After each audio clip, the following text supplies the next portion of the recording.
Nakikita nyo ba yan? Yan po ay one eye po na Trinity. Alam nyo ba pag mayroon kang nyug na isa ang mata, napakaganda pa kasi one eye pa po siya, oh. One eye pa po, Trinity. Alam nyo ba pag mayroon kang nyug na Trinity na isang mata, alam mo ba suntok ito sa buwan bago mo makuha? Ang napakaganda na one eye pa siya ay Trinity pa. Napakaswerte mo pag mayroon ka nito. Kaya yan, mayroon pong Trinity na one eye. Ang librita ko pa ito. Napakaswerte mo. Kaya yan, oh, yan ang kanyang puwito, yan. Yan, maliit siya na nyug, yan. Yan. Legit po yan na Trinity. Pag mayroon kang Trinity, ay nako, kunin mo na ang buwan o suntok sa buwan. Napakahirap po hanapin ang nyug po na Trinity. Lalo na siya Trinity pa, nyug na isa pa ang mata. Napakaganda. Ay noon, ay meron po akong Trinity. Yan ay noon ay bata pa po tayo, no? Pero hanggang ngayon ay bata pa rin. So bali, kamusta? Yan, nyug po yan na isang mata. Noon pa po yan. So bali, ito ngayon ay wala na po ito. Kasi nakuha po yan. Yan, nagpakatotoo po na nyug po yan talaga na isa ang mata, no? Yan. Bali, yan, nyug na isang mata. Ang ngayon, napakaganda kasi nyug na isa ang mata. Subalit Trinity pa. Yan, nilagyan ko na lang ng glue ang kanyang mata, oh. Yan. Para lalong tumigas. At ngayon, meron po akong ipapakita. So bali, ang iba po hindi po talaga nila alam. Hindi nila alam ito. Ang tungkol po sa bao na isa ang mata. Yan, no, napakagandang Trinito. Yan, sino kaya ang mapalad na makakuha ng nyug na isang mata, pero ang napakaganda ay isa po siyang Trinity. So bali, meron na ba kayong orasyon ng isang mata? Na totoo po talaga na tagabulag? Kung meron ka, mag-comment ka sa akin ng orasyon ng isang mata. Ay nako. Wait lang po ha. Wait lang po. Kata na cellphone niya. Wait lang po. Pag meron kang nyug na isang mata, meron kang orasyon na nyug na isang mata, bibigyan kita ng mutya ng bulalakaw pag meron ka. Kaya ngayon,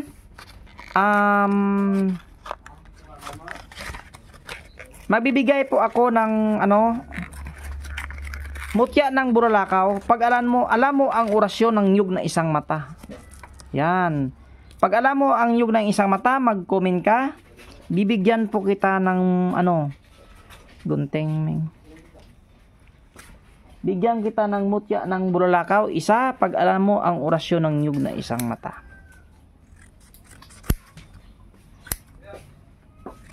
Kaya pag meron kang nyug na isang mata, napakaswerte mo na. Ikaw na ang pinakamaswerte. Magagamit mo yan sa lahat po ng uri ng negosyo, pampaswerte sa buhay. Napakaswerte mo na. Pag meron ka talagang nyug na isa ang mata, no? Kaya sandali lang, meron pong ipapakita si Ka Biboy.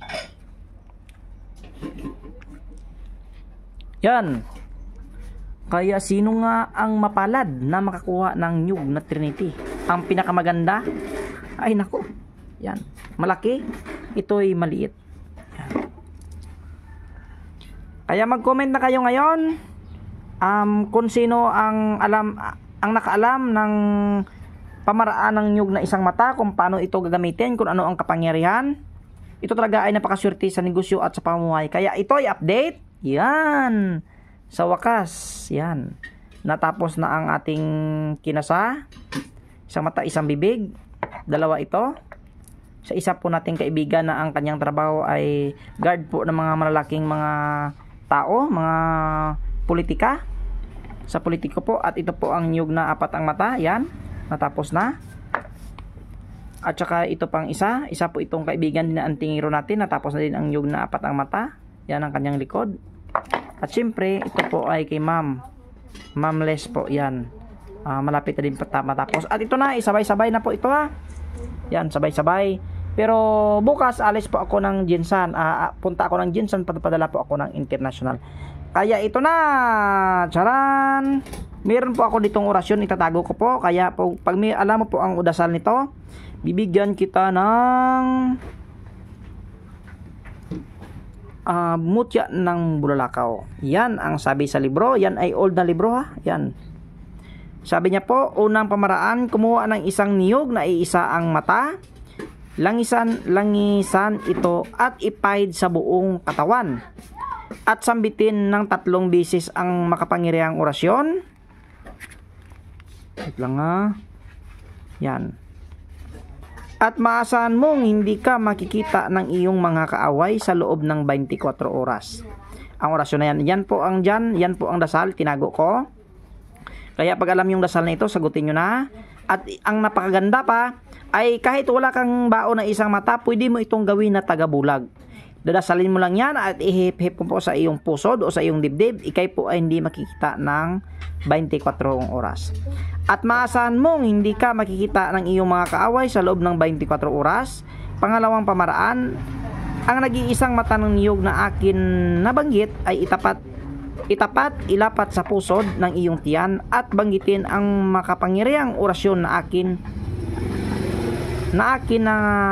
nabanggit sa unahan nito. At maasahan mong hindi ka makita habang makadikit ang mata ng niyog sa pusod ng iyong tiyan. At pag iyong inalis ang pagkakadaiti ng mata ng niyog sa iyong tiyan, ay saka ka pa lamang makita ng iyong mga kaalit o kaaway. Kaya napakaganda, no? Napakaganda ang niyog na isang mata. Ito kaya inilagay lang po dito, ginawa yung anting-anting. Pero ito po talaga ay napakaganda talaga sa negosyo. Kahit i-search mo yan sa YouTube o saan man dyan. Pag meron kayong niyog na isang mata, ay nako, suntok sa buwan na makuha o makikita. Kaya napakaswerte mo po pag meron kang niyog na iisa talaga ang mata. Yan, napakagandang niyog yan. At saka Trinity pa. Kaya no, yan o, napakagandang niyog din po. Pero yan ngayon ay wala na yan, napatagal na po yan sa akin. Kaya yan, update po sa nagpagawa, ina-update ko po kayo, no. Yan, na yan ay malapit na po yan matapos. Kaya paki-share po nating video, no. Maraming salamat talaga sa lahat po nanonood ng ating video. Niyog na isang mata, niyog na Trinity, napakaswerte sa lahat ng negosyo at napakaswerte po sa lahat ng pamumuhay.